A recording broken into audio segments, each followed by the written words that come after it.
Guys, we need to talk. And I'm warning you right now that if you didn't like my tone in my April 9th review, you're not going to like it here. I'm going to be very accusatory here, because there's no way I can talk about this without so much vitriol and disgust. We're doing an internet video today, an animation put to a poem called Troll. It's 5 minutes, but to give it a proper review, I've had to do dozens of hours of research on the subject, and each story that I heard became more disgusting, but less shocking. And I mean no exaggeration here. I now know that there is evil in the world. We're talking about trolls today, and we're not even talking about mine. This isn't about me. This is about a larger problem that needs to be acknowledged. This is a poem by Koyczan, and I know that poems in this day and age seem very passé, but I'll tell you right now that this guy is legit. Remember almost everything, right down to that first unbearable bee sting, when we learned that this tiny blue marble we call the world has rules. Rule number 1, don't fuck with the bees. I believe that he's the greatest poet currently alive, and maybe one of the greatest who ever lived. His other notable works are The Crickets Have Arthritis and To This Day, and each of them are beautiful. The former is about the narrator getting to know a dying boy in the hospital.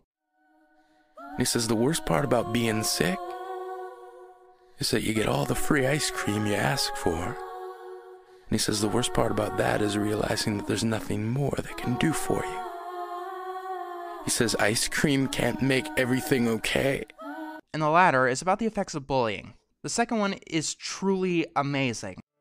He tried to kill himself in grade 10 when a kid who could still go home to mom and dad had the audacity to tell him, get over it.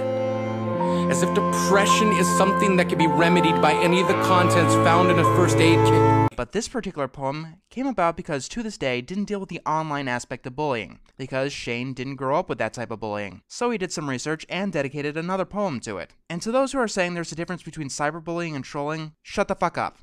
That's a part of the problem. You want to know the difference? I'll tell you the difference right now, but you might not like the answer. In most cases, it's the difference between a person experiencing their first high and an addict. Ah yes, the slippery slope fallacy. Okay, let's put it this way. Cyberbullies will inevitably call themselves trolls. And here's the real kicker. The benign trolls will defend the actions of the cyberbullies as mere trolling. The line between trolling and bullying is thin and semantic. Is every troll like this? No. But the ones who aren't are people who want assault to be legal because they like flicking other people in the back of the neck. The poem starts by describing trolls from mythology, with a little bit about how they act today.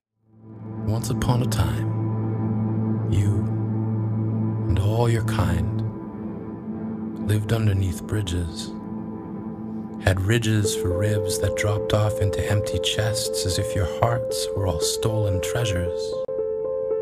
As if an excavation crew were hired to dig up and remove the part of you that let you feel. These are described as monsters. They feed off of negative emotions. You had an endlessly flowing supply line of food. You began to brood over humanity and made meals of our hope, as if crushing our spirits would make your mirrors cast better reflections than the ones they gave.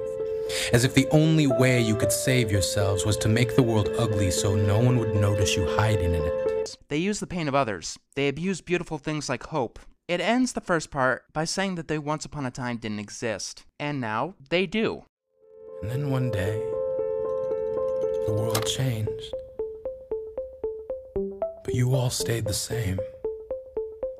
Just migrated from living underneath bridges to living underneath information superhighways. Now we're talking about modern trolls, and they're even worse than the trolls of yore. Each already deepened chest became an abyss that no one would ever find the bottom of. Concepts like love fell into your gravity.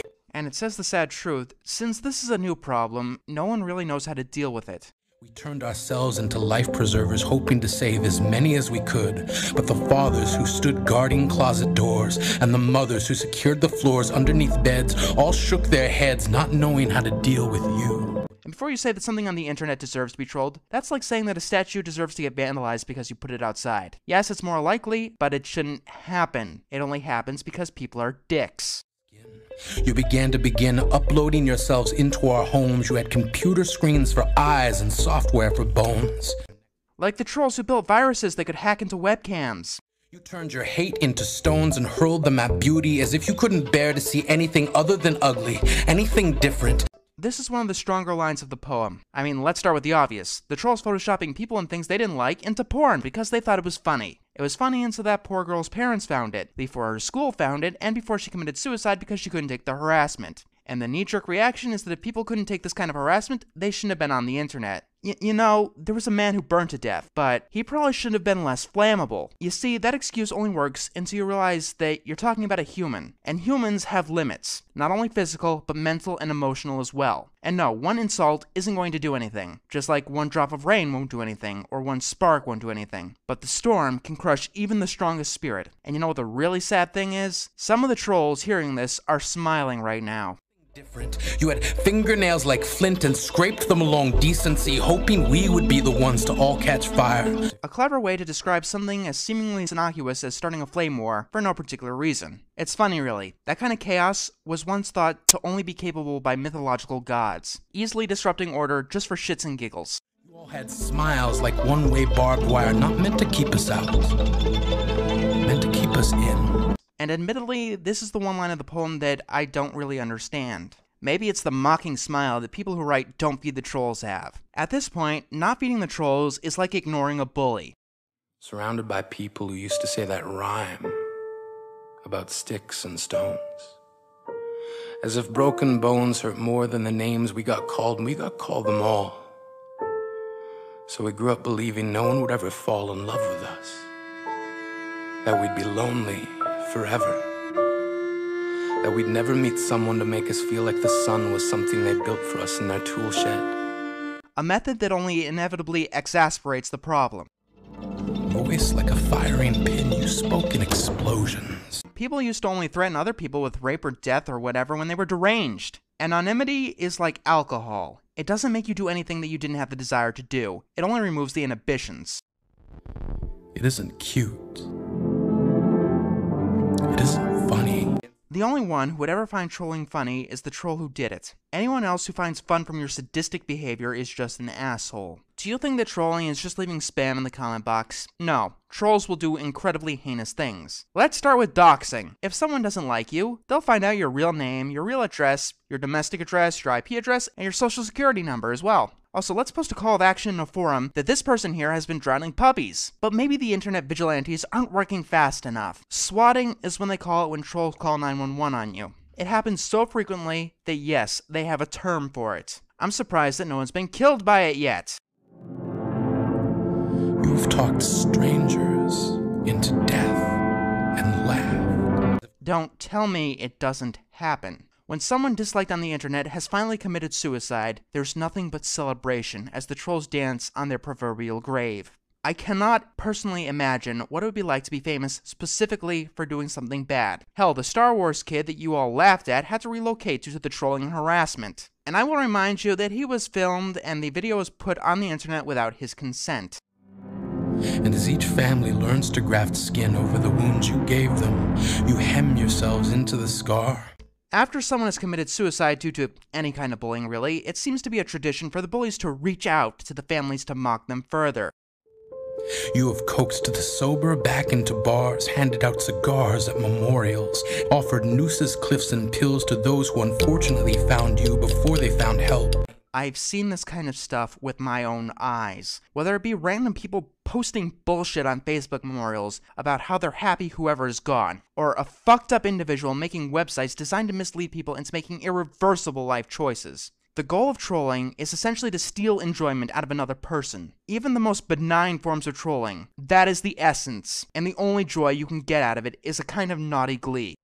You have praised suffering, waltzed in between tragedies, gracefully dipping misery as if we would somehow be impressed with the dexterity of your animosity. Just watch Cute Fuzzy Weasel's reviews of Measy Murderface or James the Preacher if you want evidence of that. Whether they're saying things just to piss people off, or they're really just fucked up individuals, does it really matter? Does the world need that kind of filth?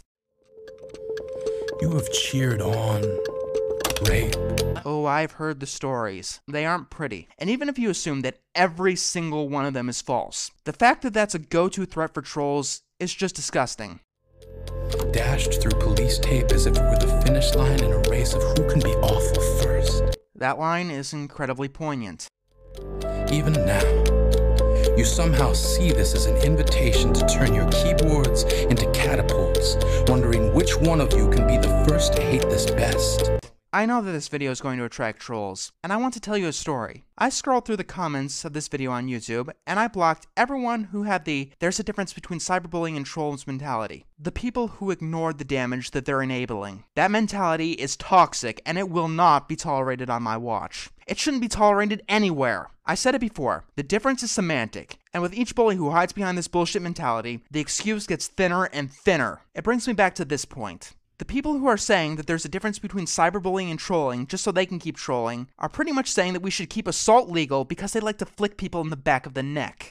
You're loathing, already dressed in riot gear, ready to incite rage, as if each message board is a stage where you recite hostility, turning freedom of speech into freedom of cruelty. That is my favorite line of the poem. These people will defend their actions under freedom of speech as they stalk and harass someone, send them things like vibrators in their P.O. box, all to stifle the opinion of someone that they don't like. We are stuck with you. The same way you are stuck with you. Your mind is glue and it keeps malice fastened there like cheap wallpaper.